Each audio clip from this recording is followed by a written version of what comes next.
I have 8 o'clock. Shall we start? Okay, everyone, it's 8 o'clock. Thank you for joining our final week of Cardio Echo. And I'll remind you to please keep yourself on mute unless you'd like to speak. Please unmute yourself. If you're on the phone, it's *6. I'm going to go around and we'll do hub introductions. I'm Shannon Switkowski, the clinic coordinator. Dr. Wright. I'm Dr. Jackson Wright, Case Western Reserve University, co-lead of Team Best Practices for Cardio. Hi, I'm Rick Pernucci. I'm the web content producer for Cardio. Dr. Werner. Jim Werner at Case Western. I'm a behaviorist. Hi, I'm Mary Lee Clemens. I'm a clinical pharmacist with University of Toledo General Internal Medicine. Yeah, I'm Chris Taylor. I'm a registered dietitian and professor at The Ohio State University College of Medicine. Thank you. And Adam? Yeah, hi. This is Adam Perzinski. I'm a sociologist at Metro Health in the Center for Healthcare Research and Policy. Thank you. And Dr. Rao, you're up. Thank you, everyone. I'm Goutham. I'm the director of the ECHO program for Cardio. This is our last session in this series on hypertension with an emphasis on social determinants of health. And what we've done, as we've done in past series, is to accumulate some questions and comments to address any gaps that we have not addressed in our first didactic session before we move on to the cases, etc. So we looked through the feedback, and there were 3 or 4 different gaps that we'll address today. Not everyone's question is going to be answered. We may not answer them appropriately, and that's why we'll have some time for discussion as well. Okay. So these are our disclosure statements today. Both Drs. Taylor and Wright do have disclosures that you can read at your leisure, as well as Dr. Perzinski, who's on the call this morning as well. See if I can advance. And as I said, this is our series wrap-up session. So I will be starting, and then I'll address one of the issues very, very briefly, and then turn things over to Dr. Wright, and then Dr. Werner will wrap things up with the last issue that we want to address. But we've distilled the gaps in knowledge to 3 basic objectives. First of all, there were questions about the management of hypertensive urgency or emergencies, and I can tell you that the management has changed, the thinking around that has changed a lot, even since I was in training. The second issue is to identify a minimum of 1 source for review of validated BP measurement equipment, which I will go through in detail, and hopefully I'll be able to show you a website as well. And finally, there were comments about motivational interviewing that were kind of general in nature, that, you know, I'd like to know how to get started with the conversation, and what can I do in the context of a brief clinical encounter. And Dr. Werner is going to present some information about that as well. So let's talk about the first issue, the urgency and emergency issue. When I was a resident more than 20 years ago, it was always when you had someone with a very high blood pressure, whether it was in the office or in an urgent care setting or an ER setting, the priority was to bring it down quickly. You know, you'd give them sublingual nifedipine, for example, was a commonly used medication. I remember in the office in Pittsburgh, where I worked for many years, we had captopril on standby. We'd give captopril and then measure their blood pressure again in a couple hours. And of course, at some point, I think a lot of us realize this doesn't necessarily make that much sense, because they're probably going to go out and have their habitually very high blood pressure again. But I certainly don't have the expertise in this area that Dr. Wright has. But this is a very good paper, I think, that you can look up. It was published, I think, January 20th of this year, so it's very new. And it talks about review of elevated blood pressure for the inpatient. However, the primary issue they address are hypertensive urgencies and emergencies. What I like about it is that when you have someone with a very high blood pressure, rather than jumping to, my goodness, I need to bring this down within 6 to 8 hours, within 24 hours, is there target organ damage? They recommend that you ask some critical questions. And Dr. Wright's going to go through the guidelines for how to manage that blood pressure. But before you get to that point, here are some things that you ought to consider. Was the blood pressure measured properly and accurately? I think it's probably number 1. And so at least repeating it once in that setting. Is there evidence of acute end organ damage? I think it's harder to tell in a busy outpatient setting.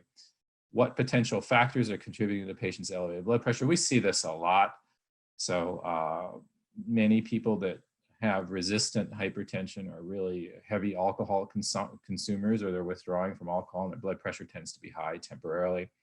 How much is, this is probably the most important question, how much is a change is the current blood pressure from the patient's baseline? So this happens all the time. My patient has had habitually very elevated stage 2 high blood pressure. I'm trying to control it. I'm asking them to take their blood pressure frequently. We're titrating their medications. We are recommending lifestyle changes. We're doing everything we can, but then the patient comes back in and sees my partner, who is alarmed by the high blood pressure and decides to treat it acutely. How quickly has the blood pressure changed, and why has the blood pressure changed so quickly, of course? And of course, the goal blood pressure in hospital or in the outpatient setting is important. So this is one of the most important lines from this paper, which I definitely recommend reading. It only took me about 15 minutes to read it. There's generally poor quality evidence that lowering blood pressure in cases of hypertensive emergency reduces morbidity or mortality. However, in cases of CVA, stroke, and abdominal aortic dissection, patients benefit acutely from lowering the blood pressure. There are not great recommendations on which medications ought to be used and how abruptly it ought to be brought down. So we'll go over the guidelines here with those caveats in mind. So I'm going to turn that topic back to Dr. Wright in a few minutes. However, I wanted to talk about the second issue, and that is the whole issue of measurement. And the specific question that was raised in our comments was, how do I know what type of home blood pressure equipment to recommend to my patient? First of all, I think that I'm very pleased people are asking that question consistently across different age groups. Home blood pressure monitoring is more indicative or more representative of a patient's habitual blood pressure and more likely to predict target organ damage such as left ventricular hypertrophy and long-term cardiovascular events. So to the point that, I'm not sure how useful our office blood pressures are in the long term. We don't know. Now, how do we know what kind of device to recommend? Well, there's many different sources. First of all validated devices have to follow a validation protocol from the European Hypertensive Society, British Hypertensive Society, and there's the American Association of Instrument Measurements, all of which are fairly similar. They talk about comparisons to 24-hour ABPM, for example, how cuffs ought to be structured, et cetera. The protocols are quite detailed. There is an educational trust called the DABLE Educational Trust. DABLE is a company that makes software for analyzing ABPM data, and only their software protocol is featured in this trust. So even though it sounds like it's some kind of great charity, I do have some concerns about how they operate. And let's see if we can open this up. So this is the DABLE educational website. And if we click on devices, I believe, these are devices for clinical use. And this is what the main website looks like, the actual company. So let me go back to our Echo screen here. I would recommend you go to that website. And what it lists there are devices for everything from mercury sphygmomanometers, that's just the usual mercury inflation device that you would use in an office, to telemetric devices, to home BP devices, to ABPM devices as well. How do you pick one? Well, I will say this for you. A lot of them are validated, of course, but, and I have no investment in this company or this brand whatsoever, but the most progressive, I think, is the Omron company, which is actually based in Japan, and they have a large office in Chicago as well. They've been making these devices for a very, very long time and validate them frequently. They're kind of a world leader as far as this goes in terms of monitoring equipment. So an Omron, any Omron, that's O-M-O-R-O-N, home BP monitoring device is fine. I mentioned this in previous sessions. My collaborator in the pediatric hypertension world is from Japan originally. Actually worked in adult hypertension for a long time. And he and I are trying to measure blood pressure at night in kids. So he sent me a nighttime blood pressure device that we can test out. Fortunately, all the instructions are in Japanese, which makes it very difficult for me to use. And our only Japanese speaking faculty member left a few months ago, so I was relying on him to use things. But but it gives you an idea that this is a company that's at the forefront of it. Another question that often comes up, and I'm going to address this in a moment. Let's go on to the next slide.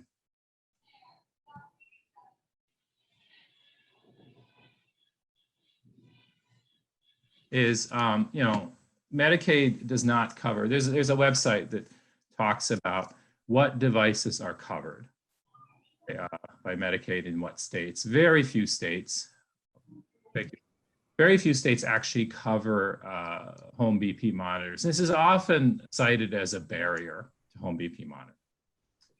I can't get the device covered, and therefore I cannot possibly take my blood pressure at home. I'm a little skeptical of that. More than 2/3 of American adults with chronic hypertension have home BP devices. This is an Omron device. This is their most basic device. This is the price I found on Amazon yesterday, $32.84 and free shipping. I realize that's not a trivial sum to a lot of people, but it's enough that if somebody is serious about tackling their blood pressure and they're invested in it, I think it's an investment that most people can make. This device will store values, average values. Normally, we want people to take their blood pressure at least once a day at home, preferably twice in the morning, once perhaps in the afternoon when they're more active, to get an idea of their habitual blood pressure. The evidence also shows that people who do that, who self-monitor their blood pressure on a regular basis, are more engaged in their care, and there's a lot about patient engagement and empowerment in recent years, and that they actually have better control. So $32 is not a huge investment. Compared to the cost of cable TV, for example, it's a relatively small sum. Okay. I'm going to try one more time here. There we go.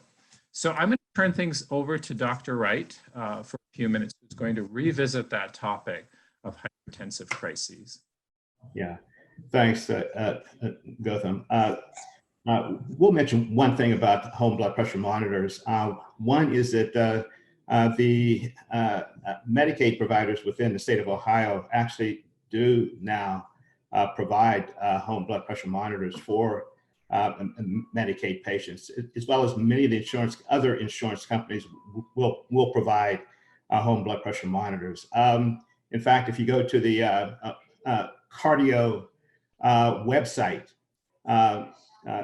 there are instructions in terms of how to, and some aids in terms of how to order the home blood pressure monitoring devices from the various Medicaid managed care plans within Ohio. So they are available. The other comment that I will make is that when you go to the DABL website, some of the models don't match the models that are offered here in the US. There is a collaboration between AMA and the American Heart Association that it has a publication that is under review, which will provide the same guidance in terms of providing lists of monitors that have been shown to be validated. My talk, or at least I was asked to discuss the issue of— Jackson, could you hang on one second? So this is great information, and I have not had much success in ordering them. So I think Sherry, could you comment on how you order a home BP monitor once again? Sorry, Jackson. Sorry, I'm chewing. Okay. Didn't anticipate that. Yeah, and I agree with Jackson's comment, because we also have an implementing home blood pressure monitoring sheet on our Cardi-OH website that gives instructions, so that if you don't remember what I'm saying now, that's a good place to look. You do have to order them as a DME, and most of the pharmacies don't directly bill for DME. So you have to figure out a process with your office for how they handle DME supply, and Medicare also does DME, so there should be a process your office has, but you may need to talk to your office manager and just, understand that process so that you can get that working quickly. And then as you order it, you put in, the whole blood pressure, validated home blood pressure monitor with memory, and the right cuff size. And then you, and obviously, and Dr. Wright will probably, and you guys have talked about this, but using sort of the arm cuff. And then we put in the code A4670. And then I always put the ICD, for essential hypertension. So I think that's, those are the main instructions for it. I think the challenge is if your office doesn't have a process for DME, then you'll have to work with your office manager to really have that set up so that it's easier. Yeah. Thank you, Sherry. That's really helpful. Sorry, Jackson, go ahead. Yeah, and I would encourage everyone to go to the website, and you'll see the information that is in fact there. But for the diagnosis and management of a patient comes into the office with a blood pressure that is 200 over 125, and you're wondering whether you should give them clonidine, send them to the emergency room for management, or in fact hospitalize them. This was a topic of significant discussion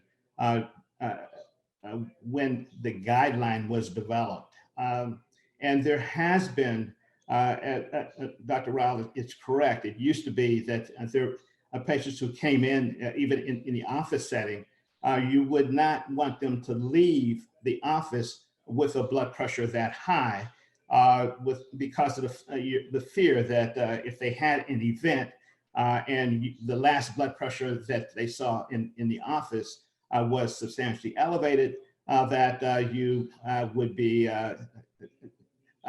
essentially, in addition to medically legally liable, but you would feel that that was your fault.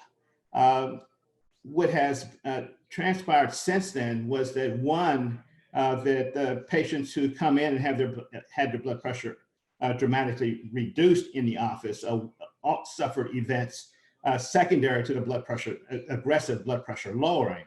And so that the question becomes one of how likely is that patient to have an event would patients need a very aggressive blood pressure lowering versus those who can simply be managed as an outpatient, especially since many of these patients who come in have had sustained elevated blood pressures nearly that high previously.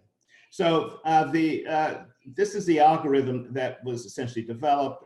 And as you can see, the patient for hypertensive urgency is essentially defined by a blood pressure greater than 120 over 180 over 120.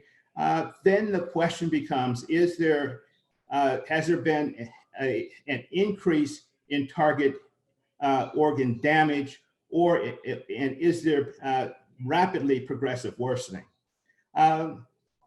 If so, then they need to come in to the hospital to be evaluated, and certainly the diagnoses that are associated with hypertensive emergencies are listed there that require rapid blood pressure lowering, as well as obviously patients who come in with a stroke or coronary artery disease. They also need to come in to be evaluated. If that is not in fact the case, then the patients can in fact be managed in the office as an outpatient and you go to the next slide.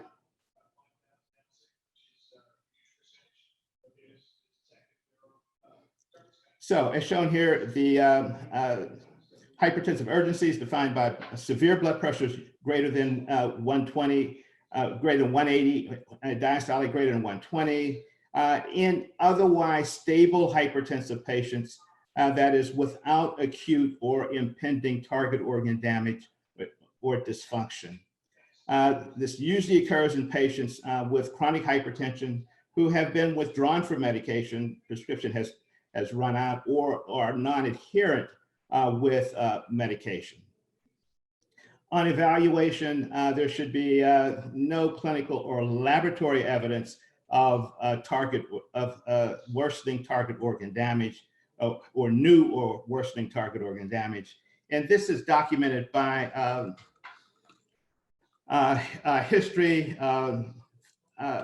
It's documented by history of change in mutation, focal neurologic findings, chest pain, heart failure symptoms, physical examination, typically fundoscopic examination without hemorrhages or exudates or papilledema, heart, no signs of failure, lungs, no sign of failure.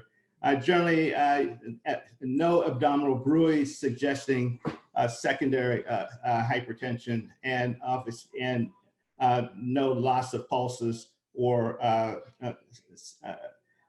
evidence on extremity examination of heart failure.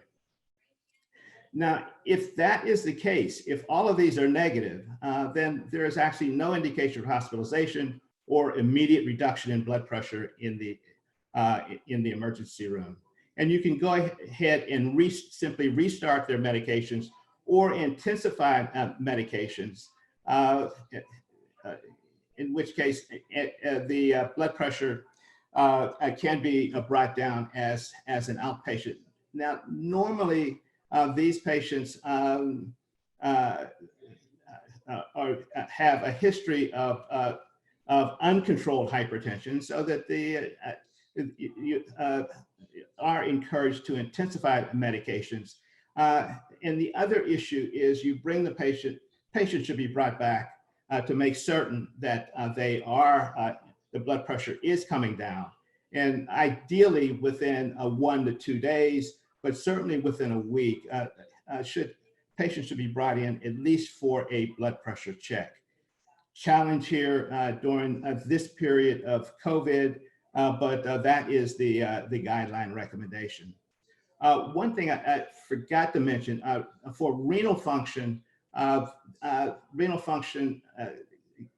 generally entails a urinalysis, because the other thing that you need a negative urinalysis, no red cells in the urine, which would suggest a malignant hypertension. So those are the things that are the consideration for patients who come in with hypertensive emergencies. One last point, obviously, you should, in those patients where adherence is a challenge, what you would want to do would be to make certain that they are on very long-acting medications. And I think this is where, again, chlorothalidone and amlodipine are certainly drugs that should be considered.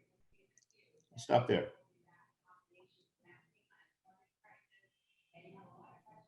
Thank you, Jackson. It was really great to hear about some of the updated guidelines and the newer approach to it as well. So we're going to move on.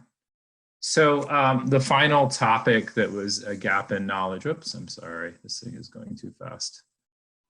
The final topic that was a gap in knowledge was essentially motivational interviewing and how to get started in a quick session. And we did have a session that Dr. Werner led on it. And I think this is more of a refresher. What can be accomplished in a few minutes? And these brief paradigms are extremely valuable. And so the other ECHO series that I lead on pediatric obesity and another one on pediatric hypertension, it's almost becomes a script, what exactly to say to the patient that tends to be extremely helpful. So Jim's going to take it away and give us some tips. So, hello, I'm Jim Werner with Case Western Reserve University in Cleveland. And we talked about in our ECHO series using motivational interviewing to help patients manage hypertension more effectively.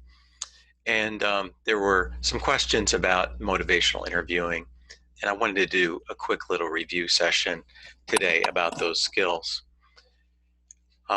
And didn't really have enough time to do a thorough job of that today at the ECHO session. So I wanted to provide this little bonus presentation to you. I'll just minimize my screen here, move it over.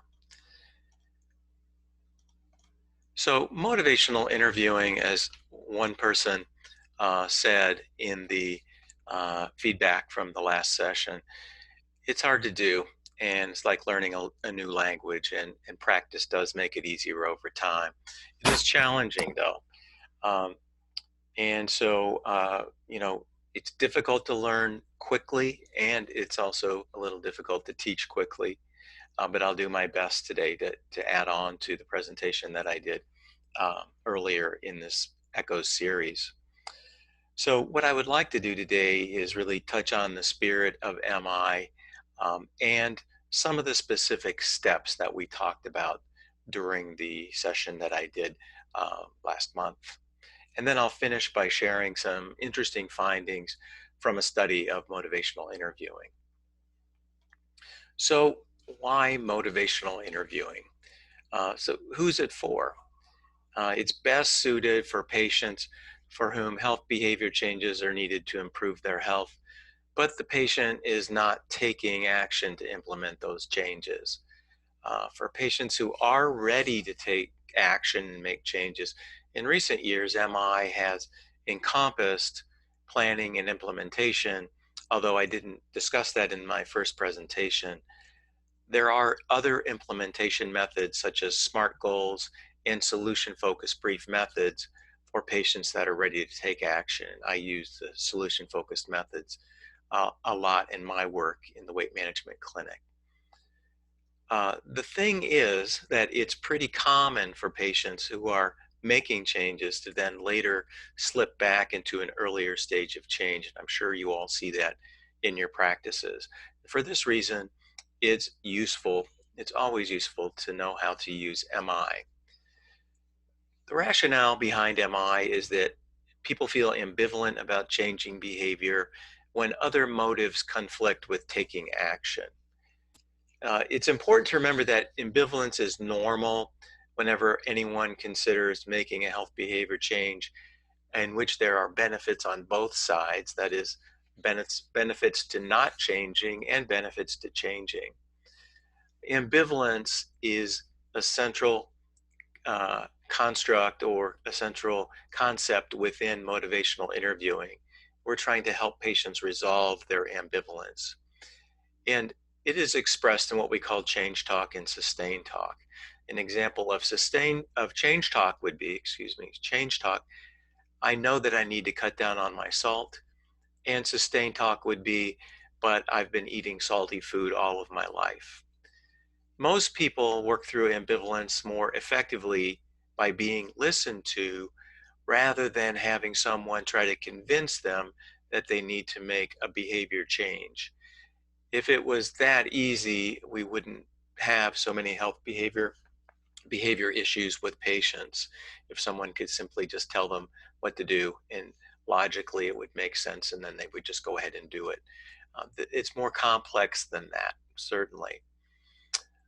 So the process of using MI is really facilitating behavior change by guiding the patient rather than directing them or giving advice. And remember that guiding can also be a lot less stressful for the clinician because you don't have to persuade the patient or solve the patient's problems. Your role is really just as a facilitator to uncover the patient's motivation and guide them in resolving their ambivalence. So move to the next slide. So MI emphasizes expressing empathy and understanding, and this is mainly done through reflective listening. It's also important to support the patient's confidence and optimism in their ability to make the behavioral change. And when resistance is encountered, we roll with it rather than push directly back against it. So the steps to motivational interviewing that we talked about in the original presentation were to use the opening the door technique that Dr. Rao has developed. And it has 4 steps. The first is to express concern, such as, I'm concerned about your salt intake, and then to link that concern to the patient's medical problem. Too much salt puts you at risk for worsening blood pressure and many other health problems, for example. Third step is to solicit mutual concern. does your salt intake concern you as well? And the fourth step is to collaborate. Are you okay discussing your salt intake for a few minutes today? So that's how we open the door to this conversation, whatever the target behavior may be, whether it's smoking cessation, weight loss, medication adherence, salt intake, blood pressure monitoring. It's all, this works for all of those and more. So if the patient is not receptive, roll with the resistance. And this is most easily done by reflecting back what the patient just said, and then being ready to shift your approach. And again, pushing usually leads to even more resistance, because when we push, patients push back. Whereas making reflections usually causes patients' resistance to actually decrease rather than increase. So if a patient is receptive to talking with you about salt intake, in this case, request permission then to ask a question. This would be a scaling question, 0 to 10, to assess importance. And this is really getting at trying to enhance motivation, help the patient identify their motivation and enhance that even more. So on a scale of 0 to 10, where 0 is it's not at all important for you to decrease your salt intake, and 10 is it's extremely important, where would you put yourself? Which number would you choose? And then the next question would be, I'm curious, why did you choose that number rather than say a 2 or a 0? And then they can talk about their motivation. It's a good opportunity to say, what else puts you at a 7, for example? And what else? Because we want to pull out all that motivation, let them remember it and get in touch with it again. Okay. And then we can ask about increasing the importance by 1 point on the scale, what it would take to do that, what that next step would be in increasing their motivation towards making a change. And a good way to ask this is to ask, how could this be an even higher priority for you? Say to go from a 7 to an 8. And then again, listen and reflect the patient's response in the same way that I just talked about for the first question. And then you can ask the patient if the step that they have identified through that second question is something that they're interested in working on. Okay, so that's our kind of our formula, so to speak, for motivational interviewing. There's much more to it than this, but this is adequate. This is a good start, and this is enough to work with to help patients make behavioral changes. So you don't need to necessarily understand the whole universe of motivational interviewing and all the possible techniques you could use. This gets right at the heart of it. So I encourage you to use these methods with your patients. Okay, next, I wanted to share with you a study that sheds some light on the use of MI by primary care doctors in community practices right here in Ohio. This was a study I did some years ago. And we conducted this study to try to determine the extent to which PCPs, primary care providers, use motivational interviewing in everyday practice. And the target here was smoking cessation, but it could have just as well been salt restriction or physical activity or weight loss or medication adherence or something else. Okay, so the purpose, again, was to determine the extent to which these MI adherent behaviors were used by a diverse sample of PCPs. And they were told only that the study was to record conversations of encounters or visits, to do some research on general communication between doctors and patients. So they were not tipped off or biased to use motivational interviewing in any way. And then, we did not provide any form of training or intervention during the course of this study. It's very important to note. So we really wanted to look at what's the state of usual care with respect to behavior change counseling in primary care. Okay. All right, move to the next slide. So our methods in this study were that we analyzed audio recordings from 73 physician-patient encounters of smoking cessation that took place in routine visits to 21 Ohio-based primary care doctors. Excuse me. And we evaluated then what the physicians said in order to determine their degrees of adherence and non-adherence to MI, what they said during the visit to the patient. And for this, we use the motivational interviewing skills code, which is a behavioral coding system that's a validated tool. Okay, let's look at the findings. So here they are, and on the left half of the table, it shows the things that the physician said during these 73 smoking cessation discussions that were consistent with motivational interviewing. And the right half of the table shows the things that they said that were not consistent. It's interesting that 56% of discussions had at least one statement or question that exemplified an MI skill. On the right side, we see that 57% of discussions also had at least one statement or question that ran counter to the spirit and skills of MI. So it's impressive that without any study-related training, the physicians used MI inherent adherence skills as much as they did, but they also used